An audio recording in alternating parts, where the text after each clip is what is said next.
The Dharma, incomparably profound and exquisite, is rarely met with even in hundreds of thousands of millions of kalpas. We now can see it, hear it, accept it, and hold it. May we realize the true mind of the Tathagata.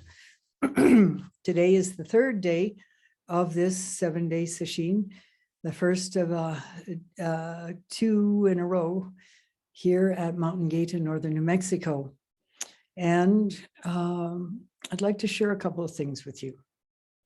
First of all, let me repeat one that I spoke of in the last few days, and that is the third Karmapa's commentary on the nature of mind.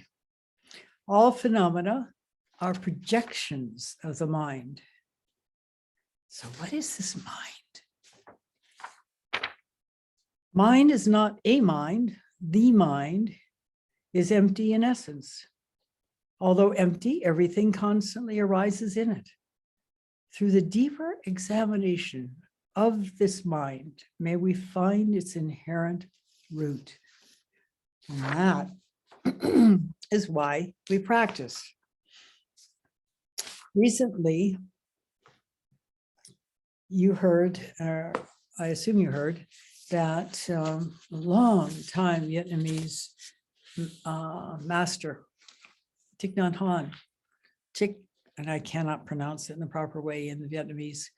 It's something like, anyway, he died at 93, a long and very important life. He was a young monk during the Vietnam War and managed to escape to the United States, and has been teaching in France and in the United States and basically all over the world, and has many Dharma successors who follow his path, which is one of peace, of compassion, yet of openness. And you'll see as I read his something he wrote about death, that he also had a depth of understanding. It is an excerpt from a book of his, At Home in the World, Stories and Essential Teachings from a Monk's Life. That was published in 2015. And it's titled, I Am Not There, or I'm Not Here, I should say. I have a disciple in Vietnam who wants to build a stupa for my ashes when I die. He and others want to place a plaque with the words, "Here lies my beloved teacher." I told him not to waste the temple land. Do not put me in a small pot and put me in there. I said, I don't want to continue like that. It would be better to scatter the ashes outside to help the trees to grow. I suggested that if they still insist on building a stupa, that they have the plaque say, I'm not in here. But in case people don't get it, they could add a second plaque, I'm not out there either. If still people don't understand, then you can write on the third and last plaque, I may be found in your way of breathing and walking. This body of mine will disintegrate, but my actions will continue me. In my daily life, I always practice to see my continuation all around me. We don't need to wait until the total dissolution of this body to continue. We continue in every moment. If you think that I am only in this body, then you have not truly seen me. When you look at my friends, you see my continuation. When you see someone walking with compassion, you know, he is my continuation. I don't see why we have to say, I will die, because I can already see myself in you and other people and in future generations. Even when the cloud is not there, it continues as snow or rain. It is impossible for a cloud to die. It can become rain or ice, but it cannot become nothing. The cloud does not need to have a soul in order to continue. There's no beginning and no end. I will never die. There will be a dissolution of this body, but I will continue always. And this is a very deep truth. No beginning and no end to this true nature that we are. You can call it God. You can call it whatever you want. It really can't be described, and it really can't be named other than in an attempt to converse about it, to share some sense of it, and even that is not really possible. Thich Nhat Hanh tried, and it was quite close as words could be. And here's another one. This is a poem that various people have claimed. Lots of people have claimed that they wrote it, but the big question about who actually did. This is a poem that I read at my mother's funeral. Do not stand at my grave and weep. I am not there. I do not sleep. I'm 1,000 winds that blow. I'm the diamond glints on snow. I'm the sun on ripened grain. I'm the gentle autumn rain. When you awaken in the morning's hush, I am the swift, uplifting rush of quick, quiet birds in circling flight. I'm the soft starlight at night. Do not stand at my grave and cry. I am not there. I did not die. Of course, who we think we are dies. That goes. This self-image does not continue. The karmic propensity that we create in our life continues in some format. It's hard to say what. When Mitra-roshi was asked if a person could come back as a computer, he asked about computers. This was back in the 60s when they were not really commonly experienced in everyone's homes as they are now. And after a moment, he said, yes.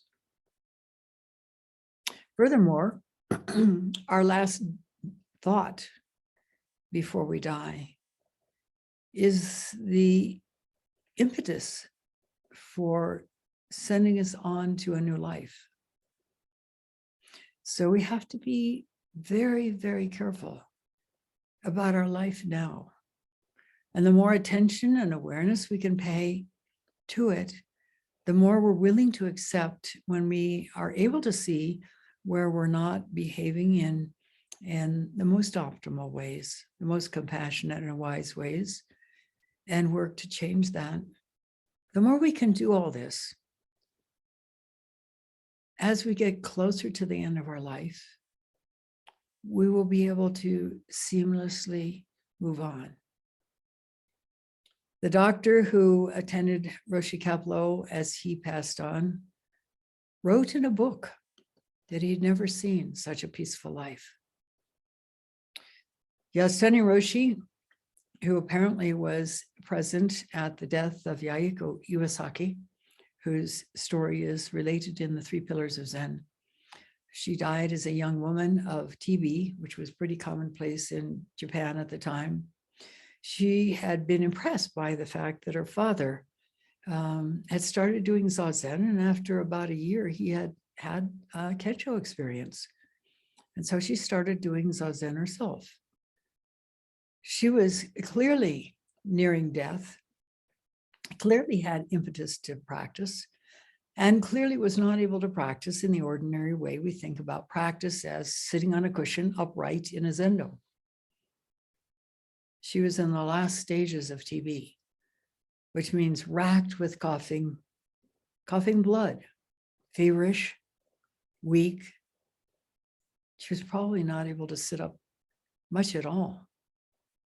She was doing what a good Zen friend of mine called La Zen, lying down Zazen. But clearly her motivation was strong, and every single day for the last 3 weeks of her life, she had a deeper awakening experience. And Mitra-roshi said, he had never seen such a peaceful life or peaceful death when she did move on. So what is it? What is this life? What is it that these people understood that anyone who's afraid of dying doesn't get yet? The more we can probe this question, the better our life will be as we move forward, particularly if we're able to deeply practice and let go places where we're caught. And there are many, many places where we don't understand that we're caught. We react to situations, and it seems natural to react. Recently, I was trying to get some replacement hinges for a cabinet that we had ordered many, many years ago as part of our kitchen assembly from IKEA. And Mercury is retrograde. If you want to believe in astrology, you don't have to. All you have to recognize is that things are not working simply and smoothly these days. It's in astrology epitomized by the expression of Mercury going retrograde.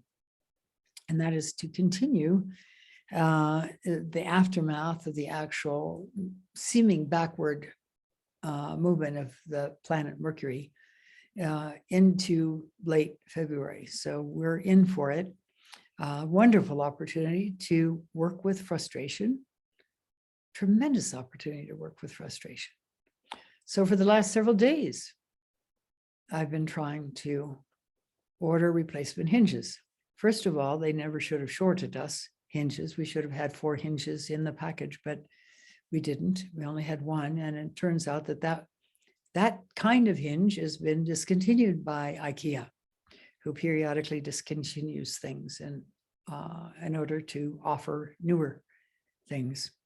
They do have a replacement hinge, thankfully, that supposedly fits the cabinet. So we're in luck there. However, when I tried to order it online, it said it wasn't in stock, although it had said prior to that it was. And then I tried to call and see what was going on, and their system was down, so they couldn't do anything about it. They said, well, you please call again. We're sorry about this, but please call again, and you'll be able to back order it. And so 2 days pass, and I go again to try to reorder it. And I'm told that it is in stock in the Centennial store, IKEA store, which is in Denver, Colorado, which is basically a 6-hour drive one way from us here over a wintry pass. But even though it's in stock in the store, you can go pick it up in the store, they cannot ship it. It has to be in stock in whatever their shipper warehouse is before it can be shipped. So the process continues. Tomorrow we will call again and try to order it again and hope that it is by then in stock in the shipper's warehouse. But it's an ongoing challenge. And this gives an opportunity to react or accept or respond in whatever way your inclination is. As for myself, it's understandable that things are wacky right now, and we can expect things to not go in the way they seemingly ought to, but is there a real ought to? Isn't this a wonderful opportunity to really dig in and find out where we're caught? If we feel like we've got to have something right now, or we got to get in touch with somebody right now, or whatever, frustrated by the COVID pandemic and not being able to live free of masks and and just go out anywhere we want, anytime we want, and hang out with our friends and see our family and all the rest of that. It's a wonderful time for practice, because it's when we're pushed to the edge that we're willing to investigate further. Recently, an ebook arrived in my mailbox, and this is some quick writings by a neurologist, Dan Siegel, who's pretty perceptive. And let me share just a couple of things about that he's written. The first of all, he talks about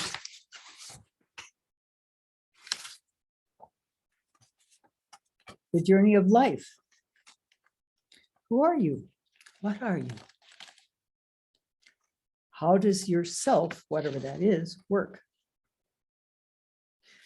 Whatever the self is, or the selves that you have, what are they?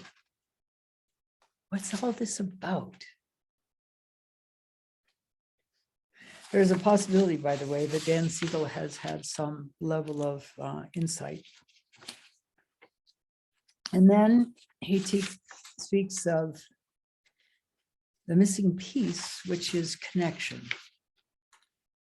He's on to something there, although what he's thinking of is social connection, I believe. Perhaps more than that, because we are connected to everything. There's no barriers between us and everything else. This lamp here, those of you sitting in your various zendos, the trees, the sunshine, the clouds, the snow, all of it is of one piece. We are not separate from this. It appears that we are. And of course, as we go about our life, if we connect with the trees at the wrong time and with the wrong trajectory and with the wrong force, we're not going to last much longer, as sometimes people do in skiing accidents. But nonetheless, there is a strong and deep connection. And it's important. The other side of it is, if we have experienced trauma, connection can feel threatening. We try to protect ourselves. We sort of create a shell because things feel unsafe. Everything feels unsafe. Anything outside of us feels unsafe. But what is outside of us? Actually, nothing. So everything feels unsafe. Thankfully, there are various very effective means to help work with the effects of trauma and the effects of the disorganized attachment, as it's called in psychology, that can result from childhood trauma, in which the children basically learn through their own experience that there's nothing they can trust, which is a sad situation, and hopefully can be remedied. As I said, there are ways to work with this in positive ways. And Bessel van der Kolk and other people, there are many, many people, scientists, psychologists, who are working with helping people who are traumatized free themselves from the negative effects of that trauma. One of the most promising things right now is the specific experimentation under great control of using a couple of different psychedelics. There are different studies for MDMA and also different studies for psilocybin, and they are turning out amazingly positive results. Not for people who just grab a street drug and take it. That's not advised, because these studies involve metered doses under specific conditions and with psychotherapy as part of it. And under that kind of a protocol, they are very, very effective. Amazingly, effective, particularly for treating PTSD, post-traumatic syndrome. Anyway, I have diversed. So he talks about going to Namibia. And he says that one of the exciting things about doing research in Namibia is that the population in Namibia are considered to be the closest to the original human beings. And so genetically closest. So he writes, I recently traveled to Namibia to do some clinical and research work with some groups of people living there. And he says what I just said. One of the brilliant things about Namibia, we know from linguistic studies and genetic studies, is that many of the people who live there are individuals who are closely related to whom we think of as the quote original close quote human beings on the planet. From a research perspective, this makes them an incredibly interesting group of people to get to talk with. During my research, I was getting to know a particular tribe of people in Namibia. There's a horrible famine affecting a lot of people in Namibia. There's also a drought and some terrible diseases going around. So as we sat around a campfire one night, I asked the translator to ask one of the tribesmen a simple question. So I asked him to ask this man, in the face of the famine, drought, and disease, he and his fellow villagers looked happy. Why? And were they really as happy as they looked? I suspect they were. He doesn't go into that part. Then he speaks of isolation in San Francisco. The last time I was in San Francisco, I was asked to go and teach at some high schools. As you may know, there's a train that goes from San Francisco down to San Jose. The high school I was asked to teach at is full of highly motivated adolescents. They want to achieve in the best way they know academically. When some of these highly motivated young people did not get the grades that they were supposed to get, they jumped in front of trains. There's been a fair few suicides. The school asked me to come and work with them to find a strategy for preventing these catastrophes. I was tasked with speaking to the parents, the teachers, the administrators, and the young people themselves about what they could do to make the school environment a healthier place.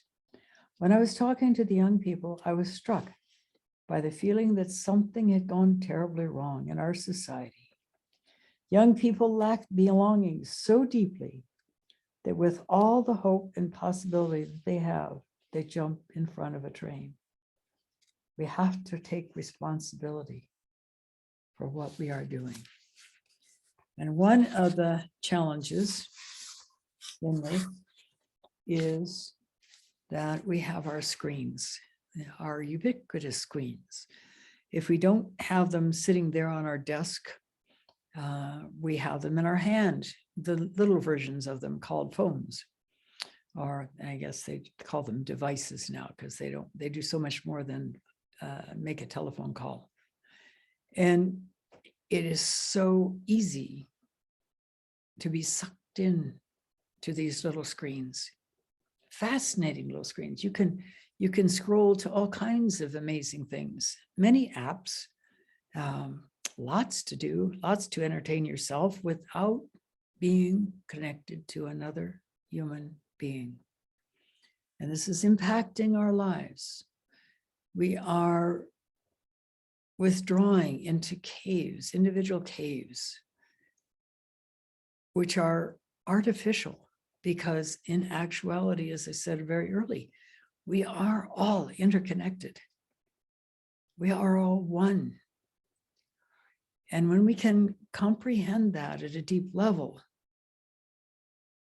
we understand that if I get furious at somebody, as the Buddha said, it's like holding a burning coal in our hand. It burns us because we are all beings. But who are we? That is the fundamental question. Who are we? Why is it that somebody can write accurately, "Do not stand at my grave and weep. I am not there. I do not sleep. I'm 1,000 winds that blow. I'm the diamond glints on snow. I'm the sun on ripened grain. I'm the gentle autumn rain. When you awaken in the morning's hush, I am the swift uplifting rush of quiet birds in circling flight.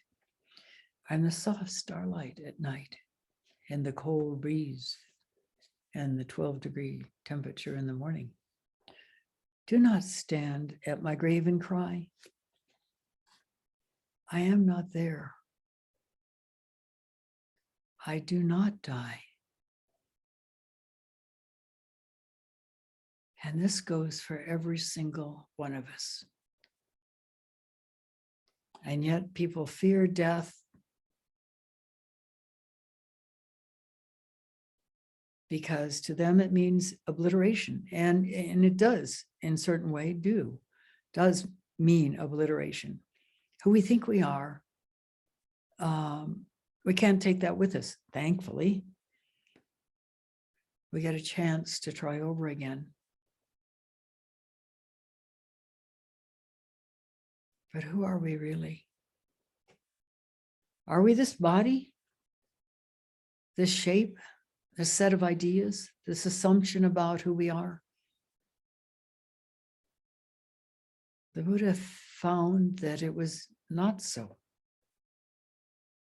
That's an illusion, as the Tibetan masters understand as well. So if it's an illusion, then what? It offers an incredible opportunity to search. And as we search, we are going to find out exactly where we're caught, if we search deeply enough. And there can be places in our practice where that search cannot proceed further until we open to whatever it is that's stopping us, because we are invested, naturally so, in not feeling pain. And if we've had traumatic experiences in our life, who wants to feel it? Who wants to remember it? Who wants to go through it again? Which is what we assume we have to do. But we do have to understand and feel and allow ourselves to accept the caught energy in our body that was caught during those experiences. And there are many, many experiences, and they add up to a self-image. We get chastised in school. We get chastised in home. There was a French movie I saw years and years ago. It brought tears to my eyes. It's called 500 Blows. It was about a young boy, maybe 10, 11 years old, maybe 12. Nothing he did was found acceptable to the human beings around him, though he tried and tried and tried, and he was a good kid. And he finally walked into the sea and drowned. There's another way to go inward, to explore the sensations in our bodies, to question who we really are, to deeply search for that connection to the true nature of reality. The connection that we seem to have lost, but in reality we have not lost. It's just covered over. So here's your opportunity. I hope each one of you will take it to heart and dive deeply in as long as it takes, and it can take lifetimes. That's okay. Even one step forward into opening is worth it. And you've got time, if you really work at it, to take many steps forward, deeper and deeper and deeper, and open to an amazing way of being, which is our birthright. So I thank you for listening. We'll stop now and recite the 4 vows.